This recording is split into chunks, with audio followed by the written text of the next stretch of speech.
अरे आज मैं ऊपर आसमान नीचे, आज मैं आगे, जमाना है कहाँ भाई? जमाना नहीं दिख रहा। तभी आनंद की नजर एक खेत में चमकती हुई किसी चीज पर पड़ती है। अरे अरे यहाँ भी कोई पटाखे जला रहा है क्या कोई? जाके देखता हूँ भाई। आज तो दिवाली मैं इसी के साथ मना लूंगा। मैं भी इसके पटाखे फोड़ लूंगा भाई। आनंद शराब के नशे में उस चमकती हुई चीज की ओर बढ़ने लगता है।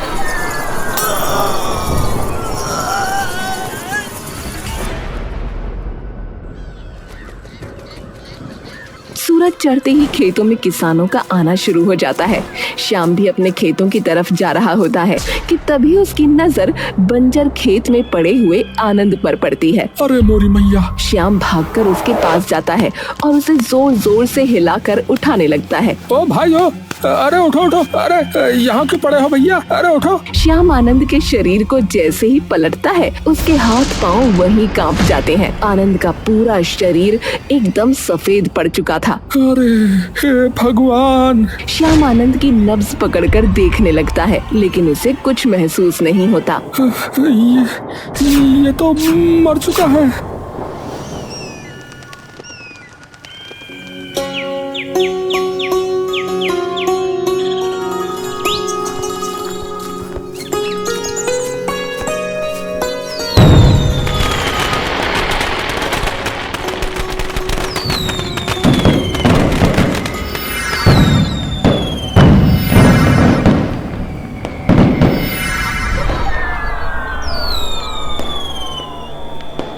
पापा। हाँ बचुआ बोलो। पापा ये जो फूल वहाँ है वो कौन सा फूल है और वो अकेला वहाँ क्यों खड़ा है? अरे वो वाला, अरे उसे कहते हैं राजदार फूल। राजदार का फूल? हाँ भाई। क्यों पर? क्योंकि इस फूल को इस गांव के सब राज पता है, इसीलिए। पूरे गांव के राज? हाँ भाई हाँ बिल्कुल। तो पापा मैं उसे तोड़ लूं? अरे नहीं बचुआ नहीं, वहाँ कभी मत जाना, ठीक है? कभी मत जाना वहाँ। पर क्यों? अरे क्योंकि उस फूल के पास जाने से बच्चों की तबीयत खराब हो जाती है बचुआ, समझे? सच में? हाँ तो मुझसे वादा करो कि वहाँ नहीं जाओगे कभी। वादा करो वादा। ठीक है, पर आपको मुझे फिर कल समोसे खिलाने पड़ेंगे। समोसे? सोचेंगे, पर चलो खा लेना भाई तुम समोसे, ठीक है? ठीक है फिर, वादा। दिवाली के अगले दिन जब बिरजू अपने पिता का खाने का डिब्बा उनके पास खेत में लेकर जा रहा होता है तभी उसकी नजर फिर उसी खेत पर पड़ती है। इस बार वो फूल वहाँ नहीं होता। अरे वो फूल कहाँ गया? बिरजू थोड़ी देर उस बंजर खेत की ओर देखकर फिर अपने पिता के खेत की तरफ चल पड़ता है। पापा। बिरजू दूर से रविंदर की तरफ हाथ हिलाता है। रविंदर उसे हाथ उठाकर रुकने को बोलता है। अरे बिरजू आया, रुक जा। रविंदर अपनी कुदाल एक तरफ टिकाकर बिरजू की तरफ आने लगता है। हाँ बेटुआ बोलो, फिर आज क्या ले आया खाने में बता? माँ ने आज हरा साग और बाजरे की रोटी बनाई है। अरे वाह भाई वाह, आज तो मजा ही आ जाएगा। रविंदर बड़े चाव से हरा साग और बाजरे की रोटी खाने लगता है। अरे तू भी बैठ जा, आजा। नहीं पापा, मैं तो खा के आया हूँ। खा के आया हूँ? अच्छा, ऐसी कितनी रोटी खा के आया है तू भाई? 4। अरे धत तेरे की, बस 4? अरे जब मैं तेरी उम्र का था ना बचुआ, तब मैं 10 रोटियां तो एक ही बार में खा जाया करता था। हाँ कुछ भी पापा। अरे लो, अब मान ही नहीं रहा। अरे सच्चे कह रहा हूँ मैं। हाँ अच्छा हाँ, एक बात याद आई पापा, आज जब मैं आ रहा था तो मुझे उस खेत में वो फूल नहीं दिखा। वो कहाँ गया? वो फूल? अरे अब तो दिवाली चली गई ना। तो? अरे तो राजदार फूल बस छोटी दिवाली और बड़ी दिवाली पर ही खिलता है बचुआ। बड़ा न्यारा फूल है। इस फूल के बारे में तो कभी हमारे स्कूल में भी नहीं पढ़ाया बापू। अरे इसलिए नहीं पढ़ाया होगा क्योंकि ये फूल जो है वो बस इसी गांव में उगता है। हाँ बड़ा ही तगड़ा जादुई फूल है, पर ये यहीं क्यों खिलता है? और इस फूल को पूरे गांव के राज कैसे पता है? अब ये तो मुझे नहीं पता, पर तू इतना क्यों पूछ रहा है? ऐसे ही। हाँ, तेरी नजरों में सब पढ़ रहा हूँ मैं। अरे याद है ना तुझे कि तूने मुझसे क्या वादा किया था, है? अरे हाँ पापा, मैं नहीं जाऊंगा कभी उस फूल के पास। वैसे भी 2 दिन ही खिलता है वो फूल। कई साल यूं ही बीत जाते हैं।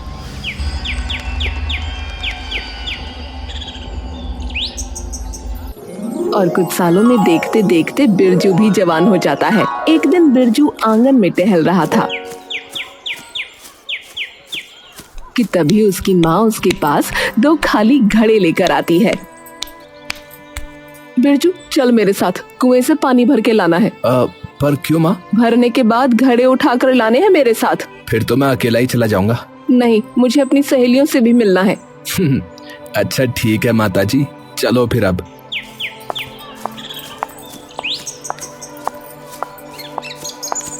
दोनों माँ बेटे कुएं से पानी भरने आते हैं, लेकिन जैसे ही वो वहाँ पहुँचते हैं उन्हें पता लगता है कि कुएं की चरखी टूट चुकी है। रस्सी खुरदुरी लकड़ी पर रगड़ खा रही है और बाल्टियाँ आधी खींचते खींचते फिर नीचे गिर जाती हैं। ए बिंदिया, ये क्या हुआ? अरे पता नहीं, सुबह आए तो उसकी चरखी टूटी मिली, बाल्टी पूरी चढ़ ही नहीं रही। अरे बाप रे, पूरा दिन लग जाएगा पानी भरने में ऐसे तो। अब क्या करें? कल लोहार को बुलाना पड़ेगा, वरना कैसे चलेगा। हाँ, जब तक ठीक नहीं होगा तब तक सबको यही झंझट झेलनी पड़ेगी।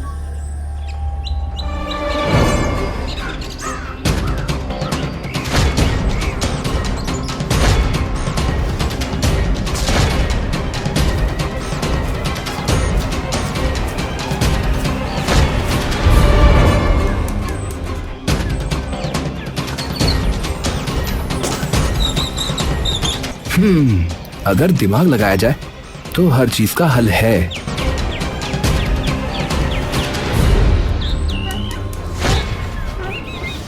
हाँ, अरे वाह, ये तो चल भी रहा है। अरे मौसी, सोच बड़ी होनी चाहिए।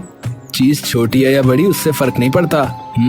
अरे वाह अनीता, तेरा बेटा तो बड़ा होशियार निकला, कमाल कर दिया। बिरजू की माँ प्यार से उसके सर पर हाथ रखती है। वो तो है। अब उम्र के साथ साथ बिरजू की उत्सुकता भी बढ़ती जाती है। वो पिछले 9-10 सालों से उसी फूल को हर दिवाली पर खिलते देखता और हर बार यही सोचता कि इस फूल का राज असल में है क्या। जब बिरजू 19 साल का हो गया तो एक बार फिर वो दिवाली पर अपने दोस्त बिट्टू के साथ उस फूल को देखने जाता है। बिट्टू और बिरजू 2 साइकिलों पर जा रहे हैं। यार एक बात बता, यार ये कैसे पता इन सबको कि ये फूल जादू है? यार ये गांव वाले कैसे जानते हैं राज, मतलब इस फूल का? अरे यार सभी गांव वाले न जाने कितने समय से बोलते आ रहे हैं, तो वो गलत थोड़ी बोल रहे होंगे। अरे यार तो गांव वालों को क्या पता यार, बोलना है। कभी कोई उसके पास गया तो है नहीं, डर के मारे ऐसे ही बोल देते हैं, सब गप मार देते हैं। अच्छा सुन, उस दिन पता है वो सरपंच क्या बोल रहा था कि पीपल के पेड़ के नीचे ना एक चुड़ैल बैठती है रात को। मैं गया तो पता है क्या देखा मैंने? क्या देखा भाई? अरे सरपंच की खुद की माता जी बैठी थी वहाँ। हाँ, बेवकूफ अपनी माँ की परछाई से डर गया। पर तू कह रहा है इन्हें पता है सब ये राजवाज है। बिट्टू और बिरजू की साइकिल उस बंजर खेत के सामने आकर रुकती है। दोनों उतरकर सामने के खेत की मेड़ पर बैठकर उस फूल को ध्यान से देखने लगते हैं। बिरजू के मन में व्याकुलता तो खूब होती है, पर उसके पास उतनी ही समझदारी होती है। ओए बिरजू, यार चलना यार, एक बार चल के देखते हैं यार। और तू तो यार वैसे भी बहुत समझदार है, तो अगर कुछ होगा भी तो तू संभाल ही लेगा यार। अरे तू पागल है क्या यार? मैं 10 साल का था जब मैंने पिताजी को वादा किया था कि मैं कभी नहीं जाऊंगा इस फूल के पास, चाहे कुछ भी हो जाए यार। अरे यार पर कुछ हुआ भी तो हो, मैंने तो कभी कुछ नहीं देखा। तो ठीक है यार, तू बैठे रहे, मैं तो जा रहा हूँ देखने। मैं जा रहा हूँ यार। बिट्टू उठकर फूल की तरफ जाने लगता है कि तभी पीछे से बिरजू उसका हाथ पकड़ लेता है। अरे यार दिमाग सरक गया क्या तेरा? है चुपचाप बैठ जा इधर पर, बता रहा हूँ। अरे कुछ नहीं होगा यार, कुछ नहीं होगा। ये सब बातें ना गप फैला रखी है इन गाँव वालों ने। ऐसी तो पता नहीं कितने फूल उगते हैं अपने आप से, पर कोई मरता थोड़ी है उनके पास जाने से यार, बता। और मैं तो बस एक ही बार पास जाकर के देखूंगा बस। अरे यार तेरा दिमाग खराब हो गया क्या? तू चल यहाँ से, एक काम कर, वरना यहाँ बैठा बैठा बस फालतू में अपना दिमाग ही चलाता रहेगा। अरे कुछ नहीं होगा यार, तू छोड़ यार, मैं जा रहा हूँ। बिट्टू अपना हाथ छुड़ाकर उस फूल की ओर दौड़ने लगता है। पीछे से चीख कर बिरजू उसे खूब रोकता है, मगर बिट्टू के कानों में बिरजू की एक बात नहीं पड़ती। अरे बिट्टू, अरे यार वापस आ जा यार। अरे तुझे कुछ हो गया तो यार दिक्कत हो जाएगी यार, समझा कर यार। तेरे माँ बाबू जी को क्या बोलूंगा मैं, बता। अरे कुछ नहीं होगा यार, कुछ नहीं होगा, तेरे भाई को देखता जा, तू देखता जा। बिट्टू उस फूल के एकदम पास जाकर उसे गौर से देखने लगता है। अरे बिरजू, ओए अबे आजा इधर, अबे देख मैं खड़ा हूँ इस फूल के पास में, देख कुछ हो रहा है, मुझे कुछ हो रहा है, देख। अरे यार ये मरवाएगा मुझे भी यार। बिट्टू उस फूल के और पास जाता है और उसे सूंघने लगता है। बिरजू ये देखकर एकदम से चीखने लगता है। अबे अबे मरेगा क्या, अबे दूर हो जा उससे, अबे क्या कर रहा है तू। बिट्टू तभी बिरजू की ओर पलटता है और हंसते हुए उसकी तरफ आने लगता है। अबे अबे मैं कह रहा था ना कि मुझे कुछ नहीं होगा, देख कुछ हुआ, मुझे कुछ हुआ। बिट्टू को बेहोश देख बिरजू का कलेजा फट पड़ता है। वो तुरंत दौड़ता हुआ बिट्टू के पास जाता है और उसे उठाने की कोशिश करने लगता है। बिट्टू, ओए बिट्टू, अरे उठ यार, हे भगवान, इसे बोला था मैंने कि मत जा, अब हो गया ना विनाश, अब क्या करूं। हाँ, सबसे पहले तो इसे घर लेकर जाता हूँ। हाँ। बिरजू बिट्टू को साइकिल पर लाद कर उसे अपने घर ले जाता है।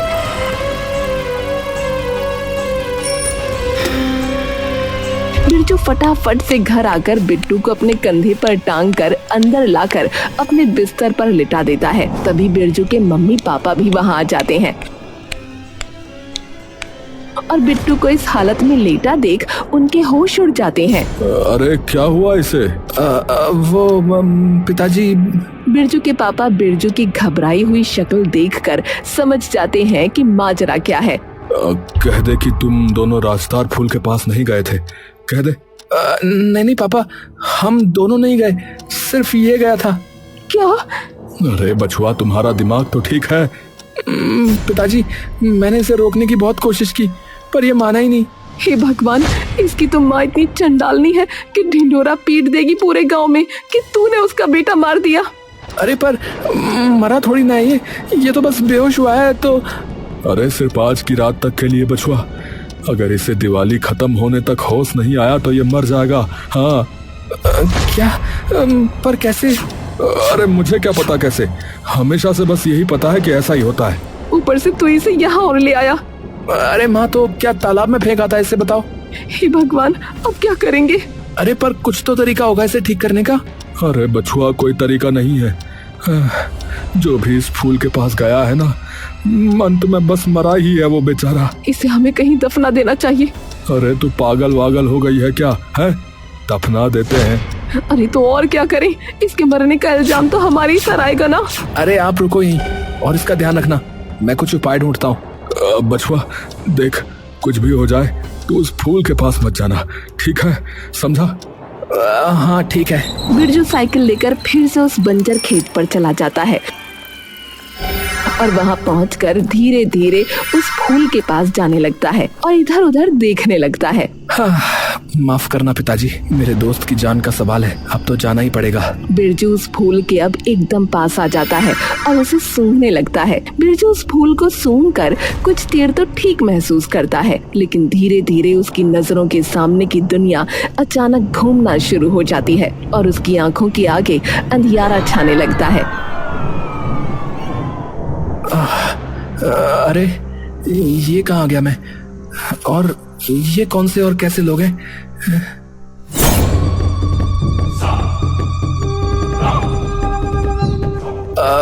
आप लोग कौन हैं और मैं कहाँ हूँ? शांत, हम सब जानते हैं कि दुश्मन राज्य का गुप्तचर यहाँ आया है। तुमसे पहले एक और गुप्तचर हमें यहाँ मिला है। मतलब बिट्टू? हाँ, तो मतलब तुम उसे जानते हो? हाँ, पक्का, फिर तो तुम भी गुप्तचर हो। बताओ, कौन से राज्य से यहाँ आए हो? विषमगढ़ से या त्रिकाल वाली से? बताओ। क्या? अरे कौन सा राज्य, कैसा राज्य? मैं तो लेखू गांव से आया हूँ। कमाल है, वो भी यही कह रहा था। आप मुझे उसके पास लेकर जा सकते हैं क्या? चिंता मत करो, पहले तुम्हें महाराज के सामने पेश करेंगे, फिर उसके साथ ही तुम्हें कैद खाने में बंद कर देंगे। बिरजू बेफिक्र होकर उठकर उनके सामने सीना तान कर खड़ा हो जाता है और एक सैनिक का भाला पकड़कर छीन लेता है। हाँ, तुम बौने कैद करोगे मुझे? एक फूंक में उड़ा दूंगा तुम्हें तो। सैनिक अपने एक हाथ से उसका गिरेबान पकड़ता है और उसे उठाकर पटक देता है। हाँ, अब बताओ क्या कह रहे थे? अरे मैं तो इन्हें कमजोर मान रहा था, पर ये बौने तो महाबली निकले। अरे ये तुम्हारा राजमहल, ये इतना गरीब राजा है तुम्हारा कि गुफा को महल बोल रहा है? अगर हमारे महाराज का अपमान एक बार और किया ना तो ये भाला देख रहे हो तुम्हारे सीने में डाल देंगे। हाँ माफ कीजिए, महल इस गुफा को पार करके आएगा। तुम दोनों मशाले जलाओ। सैनिक मशाल जलाते हैं। सभी सैनिक मशाल लिए गुफा के अंदर घुस आते हैं। सभी लोग गुफा की बड़ी सूखी घास से गुजरकर आगे बढ़ने लगते हैं। ये घास तो एकदम सूखी है। मिल गई तरकीब। भाई साहब, क्या है? आपको तेल की बदबू आ रही है क्या? कहाँ से आ रही है? अरे हमारे पैरों के नीचे से। वो मेरी नाक तेज है ना, तो थोड़ी सी भी गंध मेरी नाक आसानी से पकड़ लेती है। आप एक काम कीजिए, मशाल मुझे दीजिए और आप एक बार नीचे घास को छू के देखिए कि तेल है या नहीं। हाँ, सही कहा। अरे बल तो पा लिया, पर अकल गधों वाली है। किसने सैनिक बनाया तुम्हें? और मैंने मशाल मांगी तो तुमने दे भी दी। अब चुपचाप मेरे हाथों की रस्सी को काट दो भाई। नहीं तो हम तीनों को जला देगा। नहीं, इस घास को। ये घास देख रहे हो, लंबी लंबी। अगर आग की एक लपट भी इस तक गई ना तो पूरी गुफा फिर भस्म हो जाएगी, समझे? कुछ ही देर में। सभी सैनिक एकदम से घबराकर एक दूसरे की ओर देखने लगते हैं। काटो ये रस्सी, मैं कहता हूँ। काट दो, नहीं तो जान जाएगी हमारी भी। सैनिक आकर बिरजू के हाथ पर बंधी रस्सी को काट देता है और बिरजू तभी वहाँ से फरार हो जाता है। बिरजू भागता भागता एक गांव में जा घुसता है जहाँ एक बड़ा सा पेड़ होता है। ओम नमो नारायण भगवते वासुदेवाय। इनसे पूछता हूँ, शायद इन्हें कुछ पता हो। बिरजू उन मुनियों की तरफ जा ही रहा होता है कि तभी उसका हाथ पकड़कर कोई उसे पीछे खींच लेता है। बिरजू एकदम से छटपटा जाता है। कौन हो तुम? अरे चिल्ला मत। मैं कुछ नहीं करूंगा तुम्हें, चिल्ला मत। अरे पर तुम हो कौन? अरे मेरा नाम आनंद है और मैं लेखो गांव से हूँ, समझा? क्या लेखो गांव से? मैं भी तो वहीं से हूँ। मतलब कि अरे हाँ, मैं भी उस राजदार के फूल के पास गया था। ओ अच्छा। तो तुम मुझे बता सकते हो कि ये कौन सी जगह है? मेरा दोस्त भी आज यहाँ पर फंस गया है, मुझे उसे बचाना है। अरे भाई सुनो, ये जगह ब्रह्मगिरी राज्य है, पर जिस गाँव में तुम अभी हो ना वो इस राज्य से थोड़ा अलग है और दूर भी। ये गाँव किसी राज्य में नहीं पड़ता। यहाँ सिर्फ साधु संत और ब्रह्म ऋषि रहते हैं। और ये जो पेड़ देख रहे हो ना, यह है राजदार का पेड़, जिसकी नींव इन ऋषियों के पुरखों ने ही रखी थी। क्या राजदार का पेड़? तो इसी पेड़ का वो फूल है? हाँ भाई हाँ, लेकिन आज रात को इस पेड़ को ब्रह्मगिरी राज्य के कुछ लोग काटने वाले हैं। पर आपको कैसे पता कि ऐसा ही होगा? अरे भाई क्योंकि मैं अपनी आंखों से कई बार देख चुका हूँ। आज दिवाली है और आज ही की अर्धरात्रि में ये पेड़ कटेगा, देखना। पर क्यों और कौन कटवाना चाहता है ये पेड़? अरे भाई सुनो, ये पेड़ एक मायावी पेड़ है जिससे इस पूरे गाँव को ऊर्जा मिलती थी और इसी बात का लालच ब्रह्मगिरी राज्य के राजा महिपाल सिंह के मन में आ गया। दरअसल ब्रह्मगिरी गाँव में कई सालों से कोई वर्षा ही नहीं हुई थी, तो वहाँ के पेड़ पौधे, फसलें, कुएं सभी धीरे धीरे सूखते जा रहे थे। तो जब उनको इस पेड़ के बारे में पता चला तो उन्होंने एक रात अपने सिपाहियों को ये पेड़ काटने को भेज दिया। पर जैसे ही उन्होंने ये पेड़ काटा तो पूरे गांव में त्राही त्राही फैल गई, सब कुछ एकदम सूखा पड़ गया। और ये जो संत देख रहे हो तुम यहाँ पर, इनका सारा गुस्सा उसी दिन फूटा। ओम नमो नारायण भगवते वासुदेवाय। ओम नमो नारायण भगवते वासुदेवाय। ओम नमो नारायण भगवते वासुदेवाय। हमारी चीखें इसी गांव में सदैव गूंजेंगी, इस पेड़ के अंश में, जिसे न कोई तोड़ पाएगा और न कोई उसे काट पाएगा। और अगर कोई भी उसके पास आया तो उसकी आत्मा सदैव के लिए इस राजदार के अंश में कैद हो जाएगी। हमारी साधना की ताकत और ब्रह्मगिरी राज्य का ये घिनौना राज सदैव के लिए इस राजदार के अंश में जीवित रहेगा। जो भी मनुष्य इसके निकट आएगा वो ये सब देखेगा ताकि उसे पता चले कि राजदार को नुकसान पहुंचाने का परिणाम क्या होता है। सिर्फ कोई बुद्धिमान और साहसी ही इस श्राप से मुक्ति पा सकता है। और वो गांव हमारा गांव लेखो था, है ना? हाँ, जब मैं यहाँ आया तो मुझे समझ में नहीं आया कि बाहर कैसे निकलना है। तो मतलब तुम्हें अभी पता है कि कैसे बाहर निकलना है? हाँ भाई हाँ, पर तुम्हारे पास सिर्फ आज रात तक का ही वक्त है, बता रहा हूँ। अगर तुम पेड़ कटने तक इस पेड़ के पास नहीं आए तो फिर कभी नहीं जा पाओगे। पर तुमने तो कहा कि तुमने कई बार ये सब होते हुए देखा, तो तुम क्यों नहीं गए? अरे क्योंकि कोई इंसान उसी वक्त वापस जा सकता है जिस वक्त वो आया हो। इस पेड़ के कटने के बाद नहीं। मैंने बहुत कोशिश की पर मैं नहीं जा पाया, पता नहीं क्यों। क्योंकि तब तक तुम्हारी दुनिया में तुम्हारी मृत्यु हो चुकी थी। क्या कहा? ये तो मैंने सोचा ही नहीं। सुनो, तुम जाओ, जल्दी जाओ, समय नहीं है तुम्हारे पास बिल्कुल भी। जाओ, अपने दोस्त को राजा की कैद से छुड़ाकर फटाफट यहाँ से निकल जाओ। बिरजू तभी वहाँ से निकल जाता है।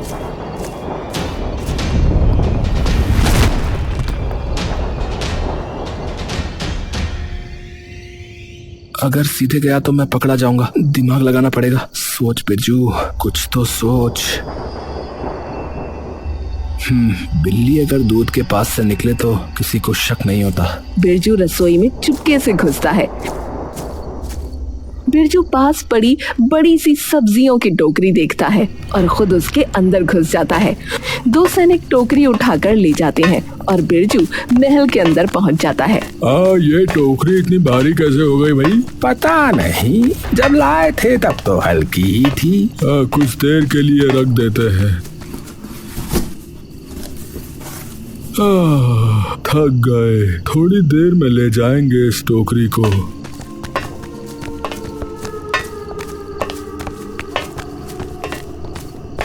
बिरजू तभी वहाँ से निकल जाता है और फिर काल कोठरी ढूंढने लगता है। वो काल कोठरी ढूंढ ही रहा होता है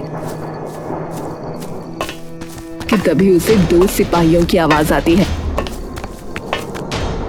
पूरे दिन पहरेदारी और फिर बंदियों को भोजन भी कराओ है? अरे हम सिपाही हैं, नौकर थोड़ा ही। अरे कोई नहीं भाई। उनकी बात सुनते ही बिरजू उनके पीछे पीछे दबे पांव चल देता है और आखिरकार काल कोठरी तक पहुंच ही जाता है।